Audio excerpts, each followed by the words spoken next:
So hello, everybody. Happy almost Earth Day. I am Adrienne Esposito, Executive Director of Citizens Campaign for the Environment. I am joined by my co-host, who just left her seat, but Julie Ty, who is the Executive Director of the New York League of Conservation Voters. And we have a terrific panel of experts this evening to talk about offshore wind power and wildlife. And we really are very excited for you to hear their presentations. They have various areas of expertise from finfish to marine mammals to avian species. And I think that is really critical to talking about offshore wind. These series of forums have been crafted in response to your questions.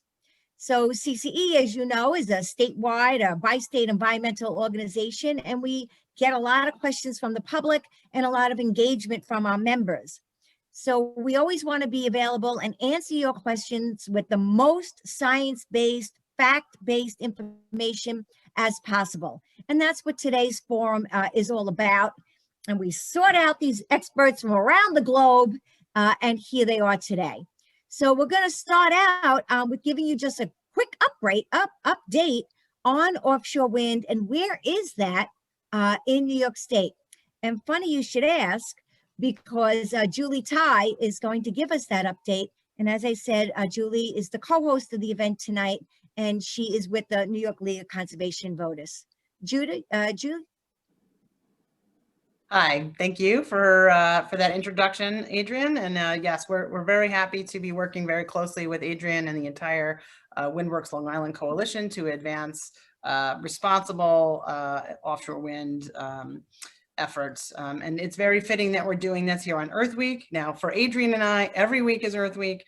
But for folks now, I think this is really important that we're celebrating offshore wind. It's one of the most important things that we can do to reduce the effects of climate change is making a switch to renewable energy sources.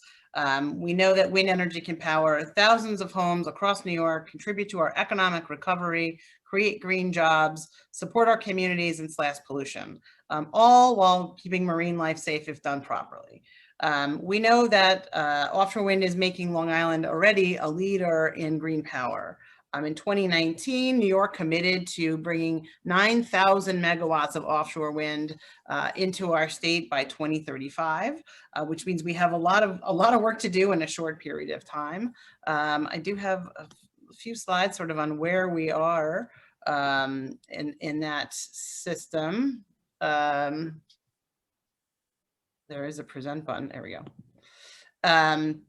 So I think many folks are familiar with the South Fork Wind Farm. That's a project that's expected to bring 132 megawatts of power to shore, enough to power 70,000 homes. They are in the final stages of getting their federal approvals. They have already received their state approvals, although there's a small amount of potential litigation, and it is expected that they will start construction in 2022. It wouldn't be an energy project if there wasn't a little litigation, right?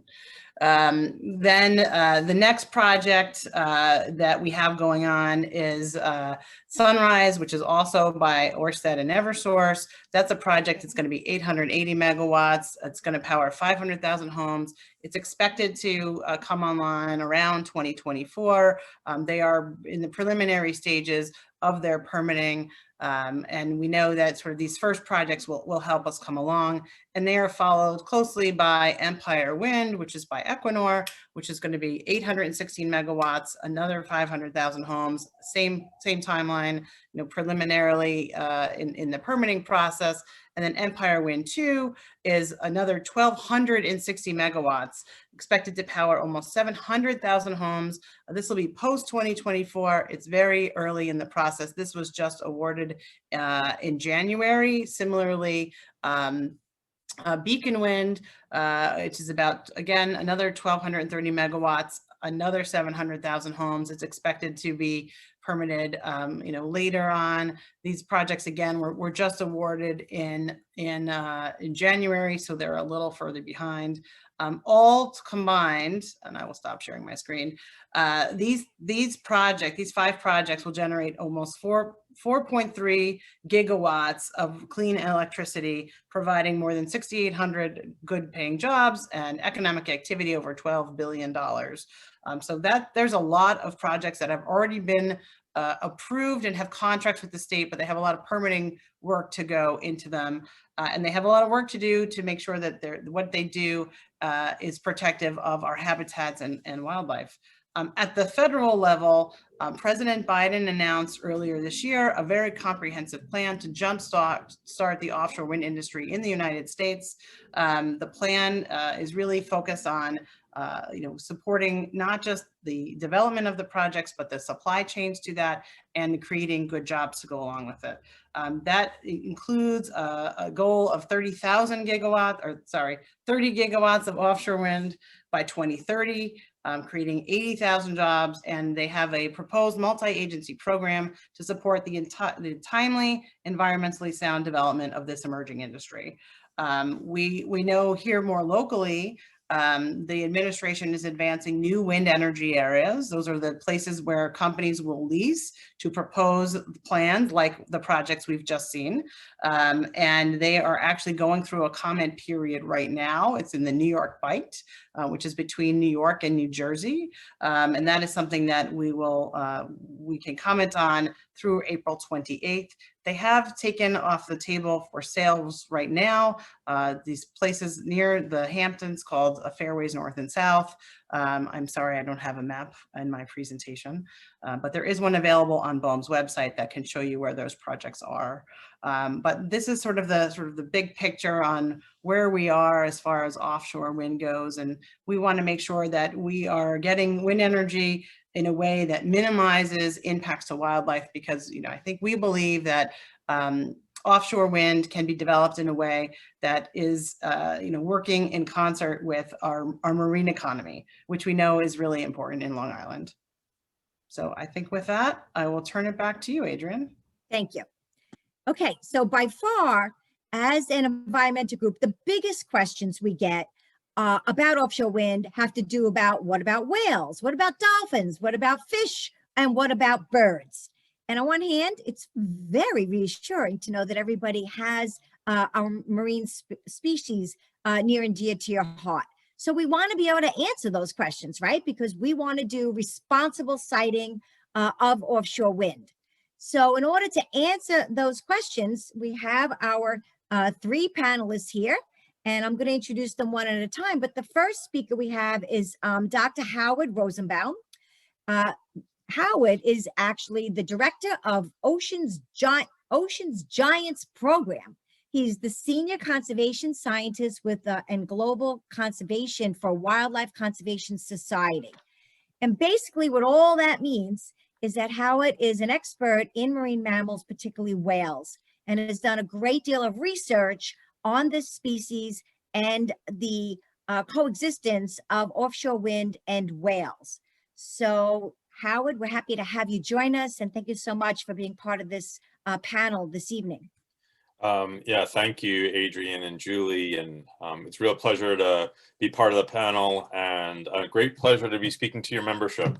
As we were speaking just before we came on, I'm from Long Island, so I grew up here. I saw my first whales off of New York. I've worked all around the world on these issues, and it's a great honor and pleasure to be speaking to you about the work we do at WCS. Many of you affectionately might know WCS, through our parks, the New York Aquarium, the Bronx Zoo, etc. But I'm going to try to give you an overview of the issues that whales and other marine mammals face in the New York Bight. And this is all in the context of, current and emerging threats and what it might look like in terms of offshore wind development. So I'm gonna do this all in a very rapid fashion so we can keep the event on track and get to some questions as well. So, but I have to set the stage a little bit here. And I think some of the things that are really exciting is that, the New York Bight plays home seasonally and even for extended period of time to some amazing, charismatic, large marine mammals. And, you know, to be honest with you, folks in the tri-state area don't even know about this. And colleagues said, you know, if you had an animal this size walking around on land, boy, it would get a lot of attention. You know, not that whales don't get attention, but we have one of the most endangered whales on the planet, critically endangered North Atlantic right whales that are coming into our waters and happening outside of periods when they're typically expected. I'll come back to that later and maybe probably in discussion. We have amazing charismatic humpback whales that you can see off the end of Long Island and even go whale watching close to from Brooklyn, see them close to our shores. Fin whales, the second largest animal that's ever lived, and they're here, you know, foraging right close to our shores for extended periods of time. Other animals, other large whales that people, you know, may or may not even heard of, blue, sei whales, and minke whales. The ones highlighted are going to come back to that, are experiencing some trouble. I'm going to come back to those. But then also we have these amazing concentrations of small cetaceans, as Adrian pointed out, dolphins, acoustically centered species like beak whales and harbor porpoise. And so, you know, there's amazing aggregations of animals that are right here in our own backyard. And, you know, one of the things that's a big concern here, before we even get into these issues, is that, you know, what you know, are our waters clean? You know, and we've you know, I'm not going to get into that whole discussion, but, you know, one of the things, it must be noisy there with all the ship traffic and all the happenings. You know, what happens to these animals? Well, we also know that ocean noise plays an impact and can have an impact to these animals. Whales rely on sounds. Elevated noise levels can have impacts that can be behavioral, can mask vital communications, can even cause damage and to them as well, physiological damage. And one of the things that's actually happening, you know, since we started this work, is that this became an issue that the global community has taken on and recognized, and it's become of increasing conservation concern. And again, transferring that, like thinking globally, but it's also, you know, here in our own local waters. And again, we'll try to frame some of these issues related to the various stages of offshore wind, OSW, you'll see that. And unfortunately, whales can't put on those muffling, those noise canceling headphones like we can, right? So there are things that we can do, and there are things that we can address to deal with them. But it's not just ocean noise that's a consideration. You know, these animals, when they're in our water, some of the busiest waterways on the planet, can affect individuals and their habitats. Those three species that were highlighted, humpback, minke, and North Atlantic right whales, are undergoing an unusual mortality event. That means they're having mortalities in disproportionate numbers than one would normally expect. And we have colleagues, one of which is on the call, from the Atlantic Marine Conservation Society, that, you know, that are charged with responding to these events.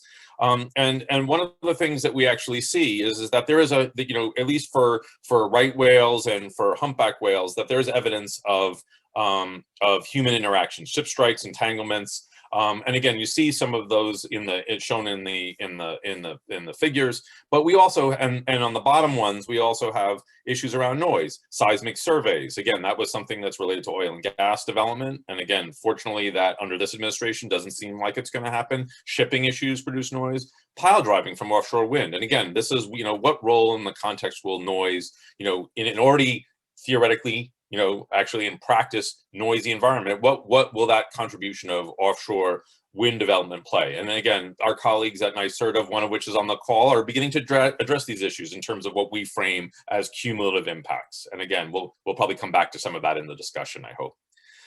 So WCS, I mean, one of the things that we do and we find that's really important is that we bring, you know, some of the needed science to these issues to make informed decisions, to manage those and, you know, better protect these animals in the context of these impacts. And that's where we can help make informed decisions.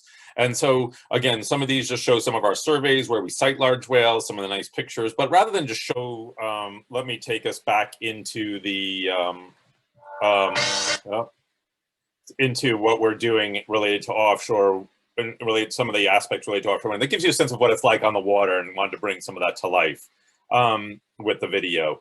So one of the things that we've actually been pioneering with our colleagues at Woods Hole Oceanographic Institution has been the use of near real-time acoustic monitoring technology. And you can see in essence how this works. It's a buoy that has a surface expression, and an anchor and a hydrophone where we actually can listen to the calls of whales. And in essence, it gets translated in near real time to me, and we can actually get those alerts on my cell phone. And it can actually, you can think about the use of how we could begin to use this technology as an early warning system to protect whales in the form of mitigation and in terms of broader outreach through our New York aquarium. So we've been doing that since 2016, and I'm actually very pleased to kind of report on some of the progress actually in the uptake that this work has had by one of the leading developers, Equinor, that's working in the New York Bight, and Julie kind of gave that overview. They're the leaseholders for Empire Wind. And they've been supporting this effort with us to have 2 buoys in their lease area. And one of the added benefits of that is knowing when highly endangered right whales are in our waters, right? There are, there are less than 400 animals left on this planet. So in essence, what the federal government is now doing is using those detections to slow ships down, to recommend that slow ships down coming in and out of New York Harbor. So right there, even before we get to offshore wind development and how this technology can be used, it's being the technology that we're doing at WCS with our collaborators and supported by Equinor is helping to protect critically endangered North Atlantic right whales while they are here in the New York Bight. And one of the things that we hope to begin to use this technology with, the state of New York, with the federal government, is to think about how we can use this, these types of early warnings for vessel transits, for ships coming in and out of the New York Harbor to lease areas, for pile driving, which may have increased noise and expose whales to noise. So we can then begin to think about mitigation efforts to better protect these whales. We'll also highlight this at our New York Aquarium. So, we are open. It's a high touch through experience in the kiosk right now. So it's not really open under the, the current pandemic, but we will have this online so people can experience this and kind of, and stay connected to, the wildlife and what's going on out in our waters. But I want to take it back to close out, with these kind of key species. And you see here, some of the aspects of offshore wind development, site characterization, project designs, construction, operational phases. There are things that we can do, to help avoid, minimize, and protect these animals. And we can use technology, we can use the science, working with various agencies, the New York State, and the developers themselves to better protect these animals when they're here in New York. And one last thought here before I turn it back is that and I'm not going to get into this because I think my colleague Catherine Bowes is going to talk a little bit more about the process with New York State and NYSERDA and Environmental Technical Working Group and the federal government. But what I do want to say, and I want to come back to what Adrian and Julie said, New York has the world's eye right now. This is a process led by the World Conservation Union on finding best practice for offshore wind development. And the work that's being done in New York is prominently featured here as a case study for the world to see.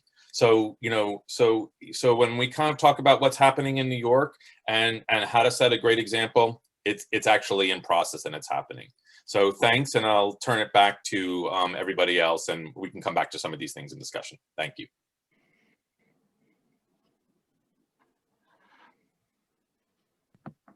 Thank you so much. We appreciate it. And I just want to say too, for folks, if you have questions, please do put them in the chat or the Q&A, although people started already in the chat. So let's just stick with the chat. And then after each speaker goes, we're going to do the question and answer session. So, okay, our next speaker is actually Dr. Drew Carey. He's the Chief Executive Officer for Inspire Environmental. And Dr. Carey has done a lot of fish studies, particularly for the one fish farm, the one offshore wind farm we have in America, which is the Block Island Fish Farm. So Drew brings us some hands-on experience as well. Drew?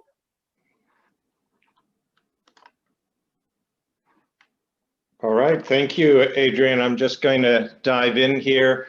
When we talk about wildlife, the part I'm going to focus on is essentially below the water surface, with the exclusion of marine mammals that Howard just did a wonderful coverage of. So I'm going to talk about some of the discovery that we've made by studying the wind farm that has been built, the small one off of Block Island. And it's a much smaller scale than even South Fork, but we've learned quite a lot from the opportunity to study it.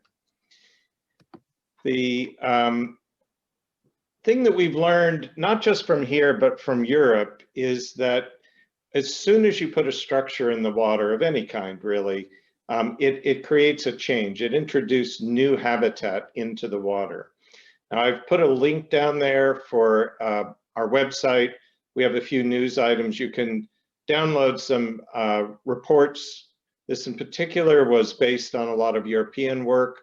We co-authored this pretty recent study, and these are the results from that study. Whole series of work in Europe and a little bit here in Block Island. What's really distinct here is that you're essentially introducing an intertidal, so the same thing as if you went down to the rocky shore somewhere along the coast and you could see animals in tide pools. Well, we're essentially moving that intertidal habitat quite a long ways offshore. And apart from islands, there really is no intertidal habitat ordinarily there. And that intertidal habitat then extends all the way down through the water column to the seafloor. And what we found is that a series of animals will attach to those surfaces. This has, been known for hundreds of years, but we're getting a really detailed look at it now. What also happens is that the majority of those animals are what we call filter feeders. So they're primarily removing plankton from the water, consuming it, and then they discharge organic materials into the water column, and those fall down to the seafloor. Fish are attracted almost immediately to these structures. Picture you see on the left there is the other 2 turbines in the US down in Virginia. This picture was taken just a few months after it was put into place. Almost nothing was growing on the turbine, but you can see the fish were extremely interested. So the fish are attracted, and then this feeding of the fish and the material that falls through the water column then begins to create a small habitat around the base of every single turbine. So you could think of this as a little island of biodiversity and also an area that has an increased amount of food. So we know this happens at a certain scale over a period of time, and this is really the starting point of what we would think of in terms of the changes to the nature of how the ocean would respond to this. So I'm going to describe 2 studies that we've done out of a range of other studies, but I want to give you a little context of Block Island. It's really, and these graphics were prepared for a European audience, so I apologize for the metric system, but these 5 turbines are just less than 3 miles away from Block Island. So they're quite close to land. There won't be any future wind farm even remotely this close to land. So that's one distinction. The other is they're relatively closely spaced, only 830 meters, about half a mile. All future projects in the Northeast are going to be at least a nautical mile apart from each turbine. Nonetheless, we learned a lot from this. We had an opportunity to sit on the shore and count the boats that were using the area before and after. We did a lot of other studies. I'm going to focus on the animals that we find in what's called a demersal trawl. So you can see a picture there of that net being dragged along the bottom, what you might call trawling or draggers. The boat is right behind me in that picture there. And then we also did a study of lobsters using the normal lobster trap fishing. So I'll try to move through this quickly. You can get some of this information from our website if you want to dig into it a little more. We are just about to release publicly the results of this study. Important thing is we conducted this on a commercial trawler using ordinary fishing gear calibrated to be consistent with all the other studies in the area. This is an extraordinarily high frequency and long-term study. This is extremely unusual in fisheries work for 2 reasons. One, we sampled every single month for 7 years. And secondly, you can see that the trawls, those little lines on the map there, are quite close together. So typically you would spread those surveys out. You might do spring and fall, but it's very, very unusual to do it every single month. Because this was the first wind farm, we knew little about the fish use of the area. We really wanted to get a high frequency understanding of that. So the design here is pretty classic science. The blue lines were occupied before the turbines were there, right around the area where we expected them to be. The green lines were a little bit to the west and south. The red lines were to the north. Each of these locations was where the commercial fishermen said, you could effectively trawl there, so let's use those sites. They were randomized. We did a number of designs there. But if you notice on the bottom, there were 2 full years of data before there was any activity at the site. There were 2 construction periods, so we had 2 opportunities to see how the fish responded to the noise and the presence of the boats and everything else that was going on. And then 3 full years after the turbines were put into place as the artificial reef effect began to take hold. Tremendous amount of data, of 750,000 fish and invertebrates. The majority of these we returned to the ocean. Those that we studied their gut contents were sacrificed. We donated them to local food banks and homeless shelters. So 9 species dominated our catch. Out of those 750,000, 90% of them came from 9 species. And you can see the 5 here. Some of these are species that folks who do recreational fishing might recognize. Certainly, most people recognize squid. I'm only going to show a little bit of the data here, and then I'll give some summary about it. But this is pretty typical of what we found. The gray bars are the construction period. Northern sea robins are kind of, for people who fish, they're a little bit of an annoyance. They're spiny and they're sort of difficult to handle. They appear to be moving out of Narragansett Bay into deeper, colder waters because of warming from climate change. And we see that trend in our data here. Again, 7 years, monthly data, you've got a very high resolution image of what's happening to the sea robin. Atlantic herring are quite different. As many people know, they're primarily a bait fish or a forage fish for larger animals. Their numbers are declining, and it's a concern across the whole region. So we don't see a wind farm effect, and we don't see any migration. We just see an actual decline in their numbers. There's a little bit different way to look at the data so you can sort of see it in space.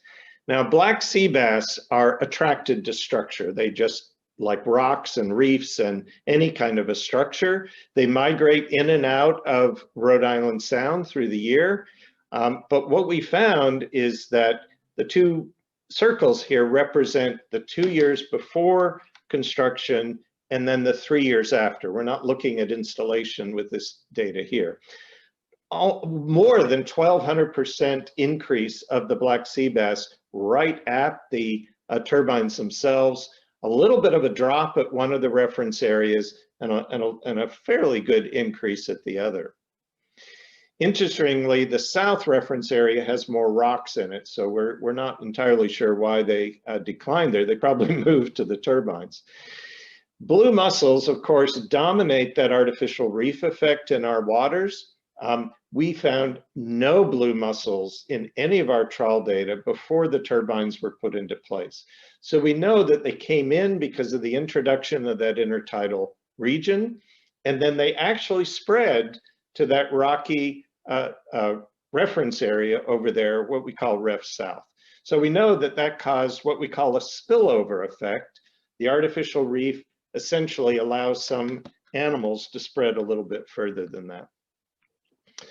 So the lobster survey was slightly different. Again, we used commercial lobster boats, but when I met with the lobstermen, they really wanted us to locate our reference areas a very long ways away from the turbines. They were concerned that the pile driving would create sound in the seafloor and drive the lobsters into the mud.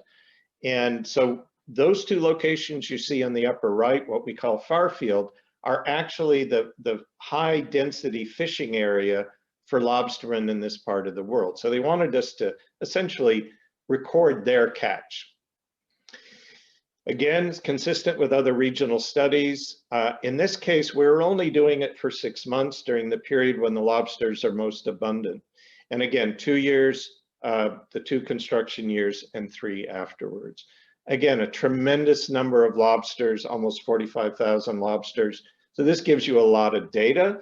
We did put them all back, I'm sorry to say, but that's how our permit was arranged. And we measured a lot of things about the lobsters, as well as high resolution temperature. So we got a 7-year temperature record at the bottom, which is also incredibly valuable. So again, showing just a little bit of the data, here we're comparing the baseline period, that is when there's nothing there, to the actual installation, because that's what the greatest concern was. You can see that at the turbine site itself, we had a modest increase in the catch of lobsters and an even smaller increase at the Farfield site. But when you actually look at the time sequence here, you can see that the year in between construction actually had the highest catch everywhere. And the months that we're looking at here are sort of snipped out of that diagram. The Farfield catch was consistently higher. We knew that was likely to be the case. And we did have this one high year, and then we've had declining catch ever since. And that is significant. That's what we see in the regional data. One other little thing that was interesting about lobster is, of course, there's a minimum legal size of 85 millimeters. When I put that gray line on this chart, you'll see that at the Farfield, the heavily harvested site, there are smaller lobsters, but as soon as they reach that legal limit, boom, the population basically goes down near zero. So there's heavy harvesting. There's a good population there, so the small lobsters grow up and then they get caught. We don't see the same effect near the turbines for a couple of reasons. There's a lot of smaller lobsters there because of the rocky bottom, and it's just not nearly as heavily fished. So I'm going to run through some of the findings here. There's quite a lot. There's a very long report that resulted from this, close to 300 pages. Artificial reefs are local. We know this from Europe. It's roughly 800 feet away, but it can take as much as 10 years to fully develop all the different organisms that may occur there. We didn't see any significant change in the fish between that no turbine periods relative to the reference areas that would show any detrimental impact. I'll talk about the improvements a little lower. All the changes in abundance that we saw matched up with what we saw in regional trends. So that's another piece of information suggesting what we were seeing with catch was really reflected across Rhode Island Sound. We know that black sea bass increased enormously. This may have some additional effects on the fish and other things that they're preying upon, but we know that they increased. We also saw big increases in blue mussel, Atlantic cod, and in this case, we began seeing the blue mussels in some of the fish diets.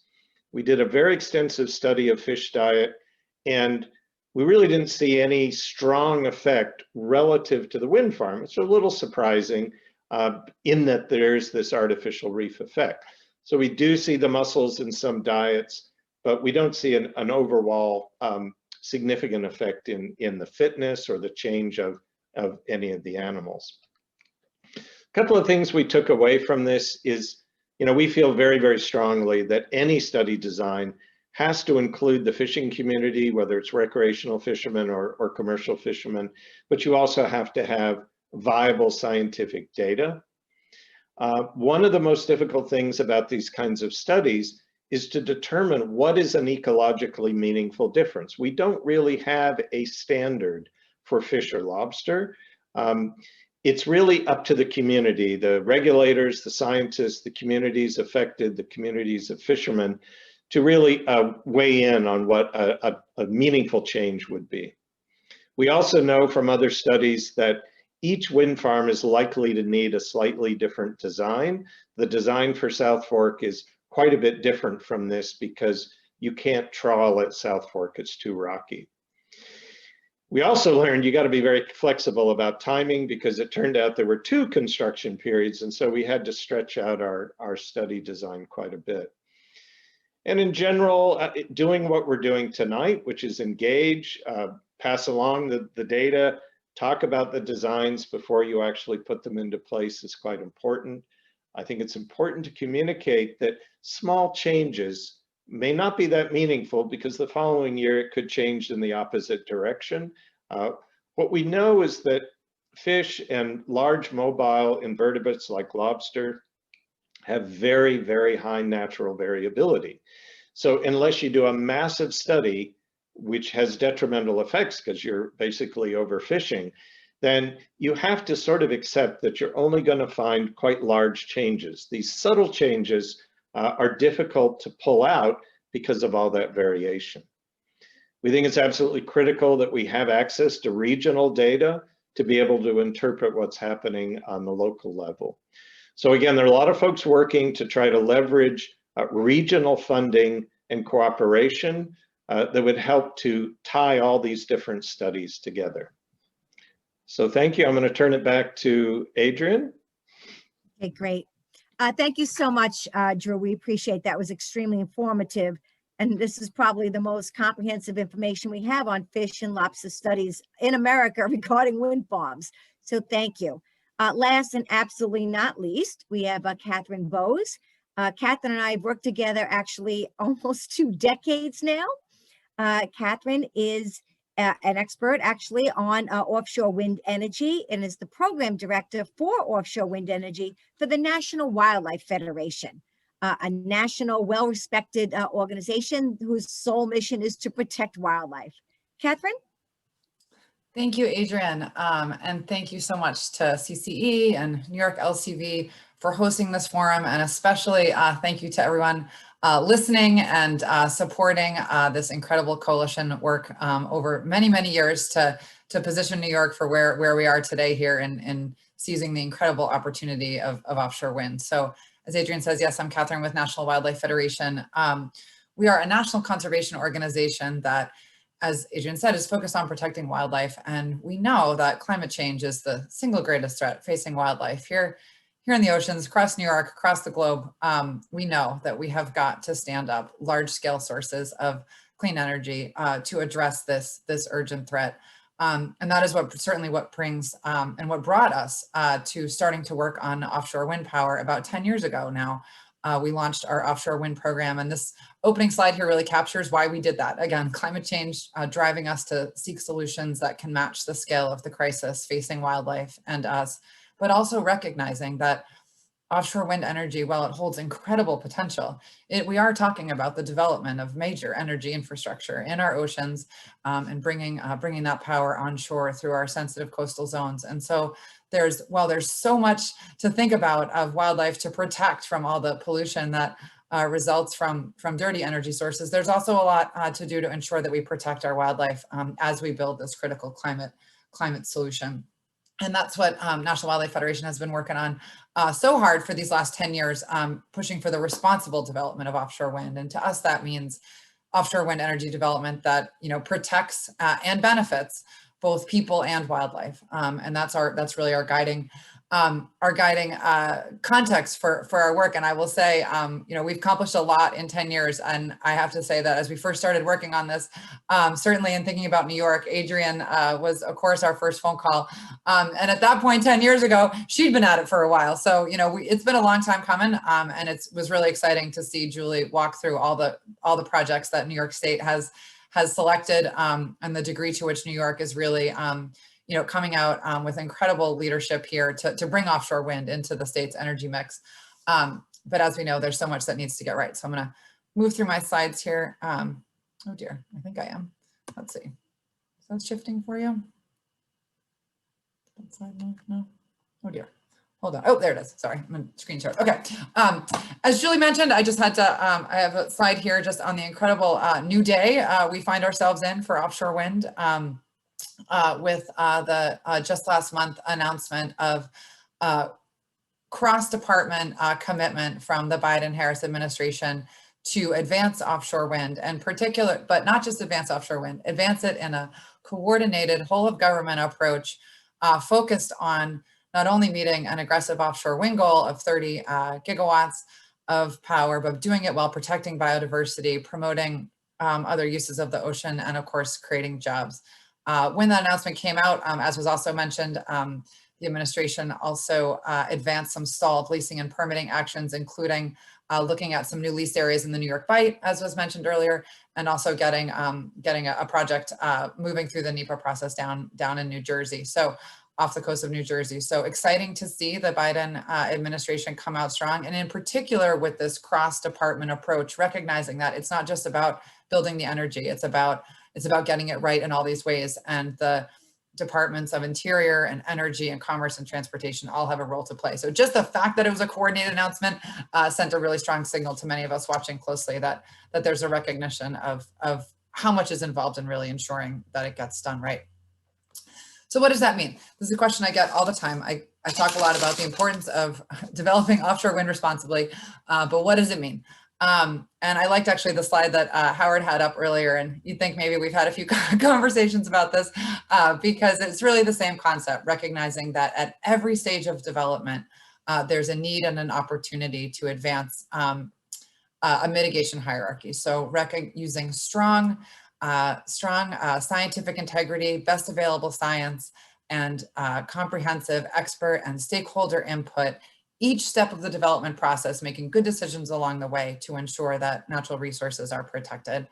As an example, siting in the location, that's where you're picking the location of the project, thinking about avoiding sensitive habitat areas where offshore wind energy development just would not be appropriate. Not every corner of the ocean is where we should be putting turbines. And so really making good decisions about where they go is key. And that's a key strategy for protecting, in particular, birds. That definitely the nearshore environment is a much more sensitive area for certainly migrating and resident populations of birds. The farther you go offshore, certainly there are birds, but different issues and opportunities to protect them. And so that's definitely one area where sort of at the siting stage, you can solve for a potential wildlife conflict. Construction. When the projects are being constructed and how they're being constructed, what types of installation methods are they using for the foundations? What kind of foundations are they going to be using? And again, what time of year are they going to be doing it? That's one of this whole area is in the construction phase of the project is one of the most important opportunities for protecting marine mammals in particular that are so sensitive to underwater noise from the construction of turbines. So again, at that stage of development. Operations and maintenance, once you've constructed the project, once it's up and running, important ways and opportunities to be protecting wildlife as the projects are running. Birds, for example, having lighting practices in place that minimize the degree to which we're drawing birds in to the project areas as an example, and keeping vessel speed downs. Again, Howard was talking about ship collisions as a threat to marine mammals. And so as they're operating these projects over these 20-year periods, making sure that they have a really good system for monitoring to ensure that they know when whales are there and keeping those vessel speeds down so that they are not placing whales at risk as they're operating these projects offshore. And decommissioning. At the end of life of the project, obviously we want to make sure that all the infrastructure is taken out in all the right ways. It's hard to imagine so many years out, and certainly we want to see these projects operating well into the future. But again, just making sure that every stage along the way, we're ensuring good science and good input is driving the decision making. So the second question I get asked all the time is, well, whose job is it to make sure that offshore wind is developed responsibly? And my answer is everyone. Everyone has a role to play. It's easy to point the finger at the federal government because, of course, the majority of these projects are being built in the future projects will all be built in federal waters. So they hold the responsibility for issuing those leases and permitting the projects. But it doesn't end there. State governments have a huge role to play in picking which projects actually are going to come to life. That's one of the areas where New York is really been a trailblazer in bringing leadership to this conversation and building in on the front end protections and prioritization of environmental protections in the procurement process, so that when developers are seeking to sell power to New York, they're competing and they're providing information on how the environment is going to be protected in the development of their projects, giving New York that choice. Also, New York has, as an example, put requirements on projects that they can't, for example, do their pile driving at night in this most recent round of procurement of projects, which is a really important way to ensure that we're not harming whales because we can make sure that we can see them and keep a good exclusion zone clear as those activities are occurring. So that's just an example, but the procurement process is really a great place where states can leverage the power of competition and the power of the purse, as it were, to ensure that only projects built to power their states are done responsibly. And of course, there is some state permitting as well. After you get to the 3-mile mark offshore, those cables start to come in and land on shore, and the state has a lot of work to do to ensure the permitting of those aspects of the projects. And among the ways that they do that, as Howard was mentioning in New York has an environmental technical working group that I'm proud to sit on, along with Howard and my colleagues at Natural Resources Defense Council, Nature Conservancy, and New York Audubon, and National Audubon. All sit on that group along with industry members and others and advise the state on environmental issues associated with offshore wind development. New York's eTwig, as it's fondly called, is really a leader in this space. I would say other states have similar boards, and I sit on those too, most of them, New Jersey, Connecticut. I have New Jersey on there, oh no, sorry, New Jersey and Massachusetts. How could I forget, as a Massachusetts girl? So these are really important venues for the states to hear from the key leaders and stakeholders in this space and help advise this aspect of their role in the offshore wind story. And of course, the industry has a role to play. We are really looking to the industry to innovate, develop technologies and other strategies to impact wildlife, minimize wildlife impacts, and make commitments to those responsible development practices. Of course, they can do those proactively. They can do them because the state regulators or the federal regulators require them to, but we're really looking to the industry to bring a responsible approach to standing up offshore wind here on this side of the Atlantic. Hey, Catherine, Yep. Can you just tell the listeners what kind of groups are on the technical advisory or in the technical advisory group helping state governments make decisions in addition to NWF, in addition to your group? What other kind of groups are there? Yeah, sure. So on the eTwig for NYSERDA, NYSERDA's eTwig, sorry, Howard at Wildlife Conservation Society is on that, along with Francine Kershaw from Natural Resources Defense Council, Jillian Liner from New York Audubon, and Carl Lobu from the Nature Conservancy, and Shiloh Felton from National Audubon. So those are the NGOs that are on New York's group. I would say similar in other states, similar counterparts with a few state differences, but really leaders in the wildlife community in the state. And again, I can't say enough about the leadership of New York and NYSERDA through the Environmental Technical Working Group and the other efforts to really lean in and help both generate the data that is helpful to inform responsible development practices and really foster the conversations that are helping drive solutions in this space. And then again, stakeholders, we have a role to play. We can't keep telling everyone to do this right and then not tell them what we mean by it. So there's a lot of engagement opportunities here along the way, and a lot of important work for us all to do. So just moving on, try to make it even a little bit more specific. 5 signs of hope here that responsible development practices are guiding our pursuit of offshore wind here. Again, federal leadership, I talked about that one already, but it really is a new day and an exciting new day for so many reasons. Not to be political here late on an evening, but it's really exciting to see the fresh perspective that the new administration is bringing on this. Again, state leadership. I've talked about this a little bit already, but I highlighted New York here, but states are putting into place, this is an increasing trend that we're seeing each procurement process that a state is pursuing, each one is becoming more and more robust in this area, including most recently, another exciting leadership example from New York State requiring all developers who are selling power to New York to invest $10,000 per megawatt. So when you think about those contracts that Julie was talking about, multiply times 10,000 per megawatt, for research in fish and wildlife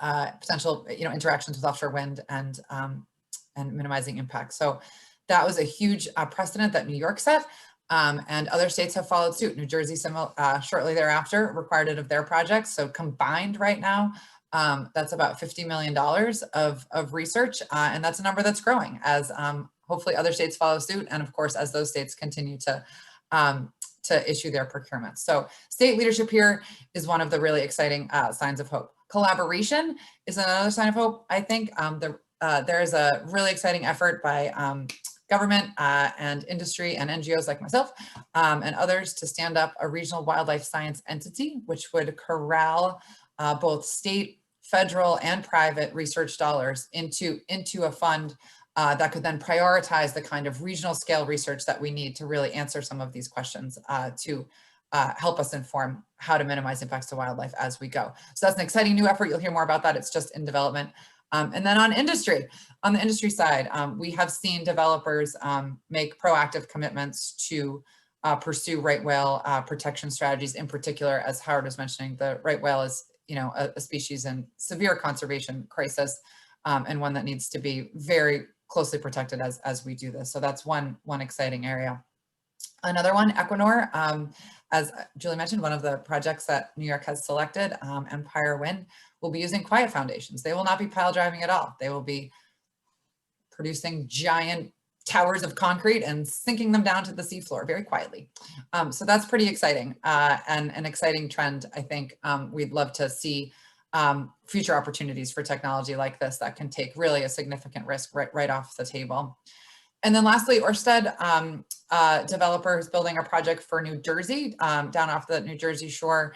When they were selected to build their ocean wind project, they committed right off the bat, even though their lease area comes in much closer to shore, they're not going to build turbines within 15 miles. So again, as I was saying before, that's a really important strategy for protecting birds, and one that, again, the industry proactively committed to. So that's exciting. That's 4 signs of hope. You might wonder why I said 5, and no, it is not the picture of our whale friends swimming around the Block Island wind farm. My last sign of hope to leave us before we move on, I know we're a little bit over time here, but is one of unity.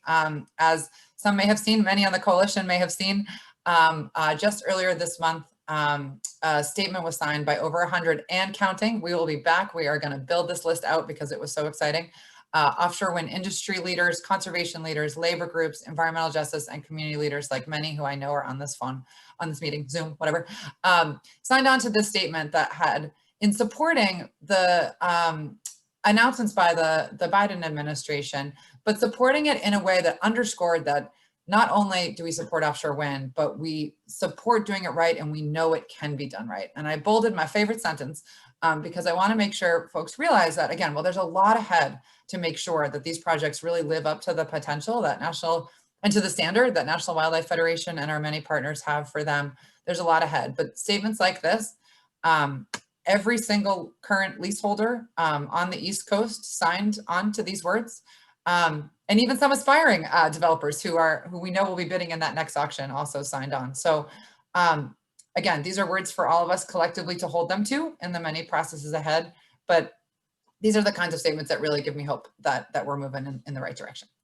So looking forward to your questions, but that's the frame with which we think about this. And we're just so grateful for all the work of everyone on this panel and more in helping ensure the science and the stakeholder engagement that are really needed to make sure we get this right.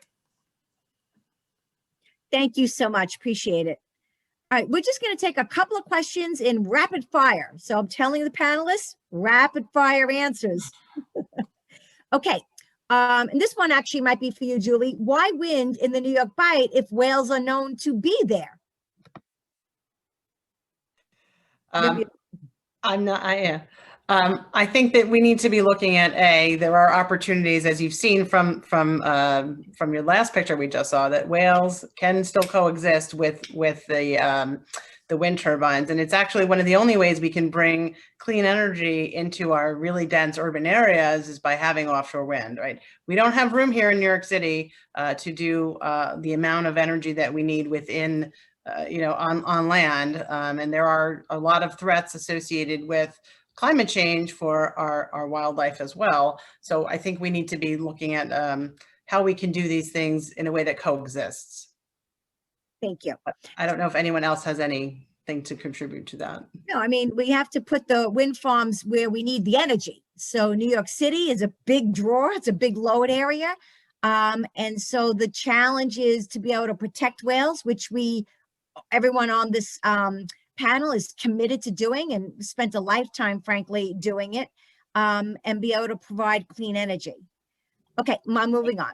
Let me say a few words on that, Adrian, really quick. I'm not moving on. Howard? Okay. No, I mean, I think, just quickly, and I think, we don't have time to really get into all of that. But I think, one of the things that's really important here is that, as Drew was saying, there are shifts going on, there are changes, and like we have marine mammals here in ways in which, we might not have had decades ago. And so it is changing, and so wind is coming right here. And we don't have time to get into the whole process of like how it gets, how leases get set. But what we have to do right now, and recognizing that's a whole other discussion, but what we have the opportunity right now is to make sure we put the best practices in place, use the best available science to best protect these animals when they're here, working with industry, working with agencies, working with the state, working with all those that can make a difference, right? And based on information, and and empowering folks like you that are listening in on this, like the citizens, to have a voice, to recognize that there's issues, to recognize their comment periods, right? And so it's all about right now about what we can do to make sure that when offshore wind gets sited here and when construction takes place, that it has the least potential impact possible to these amazing creatures. Okay, thank you. And I know some people had questions about the studies that Drew was referring to in his presentation. Drew has put in the chat there where the results of the study can be found and what the websites are. So thank you so much, Drew. Also, somebody had a question about using the floating turbines.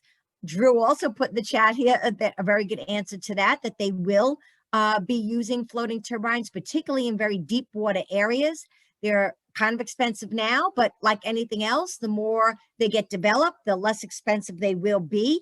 I think Catherine gave a great scenario in one of the wind companies are using the cement bases where there's not any pile driving, but that the cement bases, which actually will be created in upstate New York, creating some green jobs.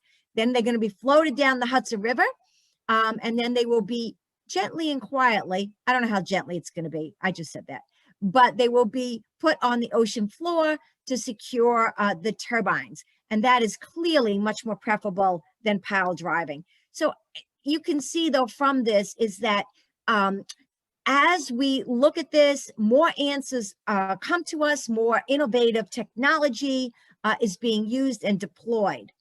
Okay, very nice to hear the science that's out there making a positive change. That's right, Edna. How does the artificial reef effect, artificial reef effect vary among the different types of turbine foundations? I don't know if we know that yet. Do we, Drew? Drew knows it. Yeah.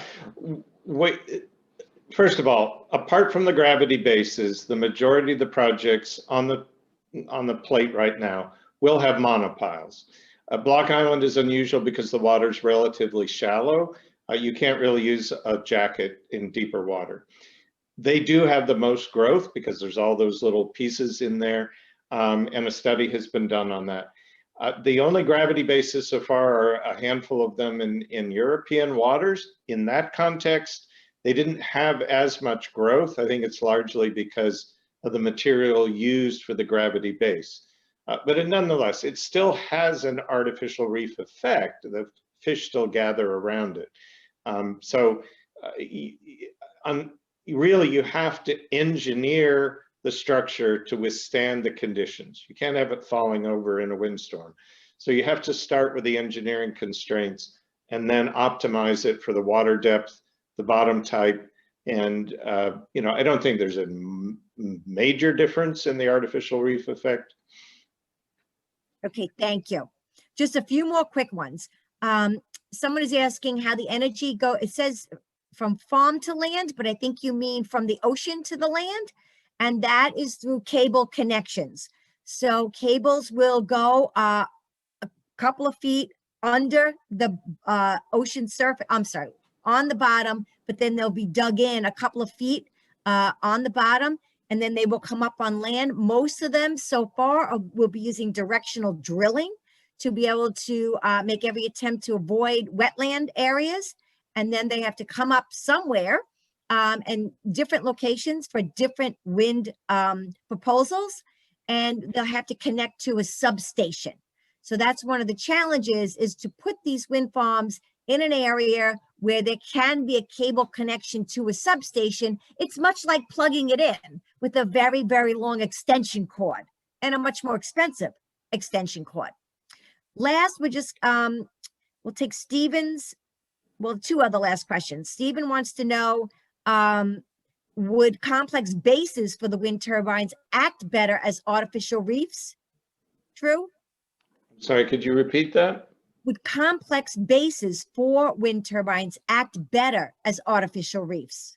Okay, so we're actually doing a study right now with the Nature Conservancy to determine, it's a concept called design with nature or nature-based design, where you consider how could you improve the nature of the base so that it enhances the habitat.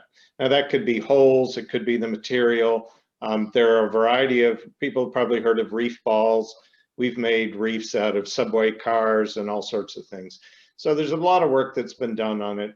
So yes, you could enhance the value of the habitat by adding material down there.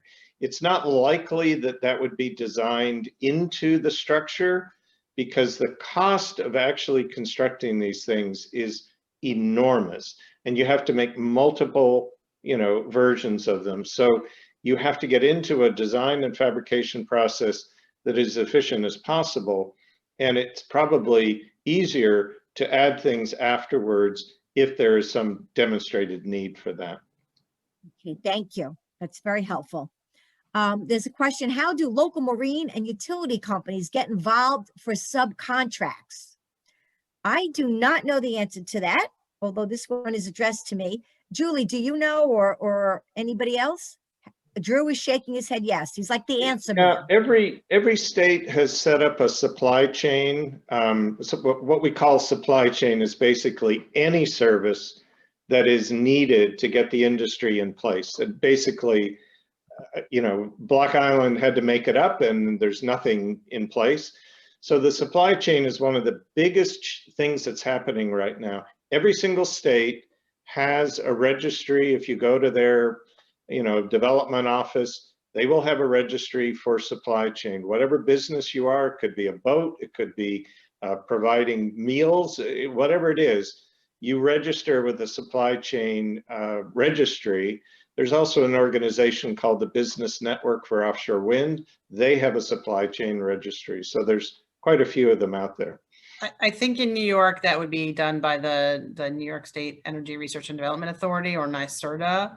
And I think you can probably go onto the websites for South Fork, which is the immediate project, but then Sunrise and Equinor to get more information. I haven't seen a specific website for Empire yet.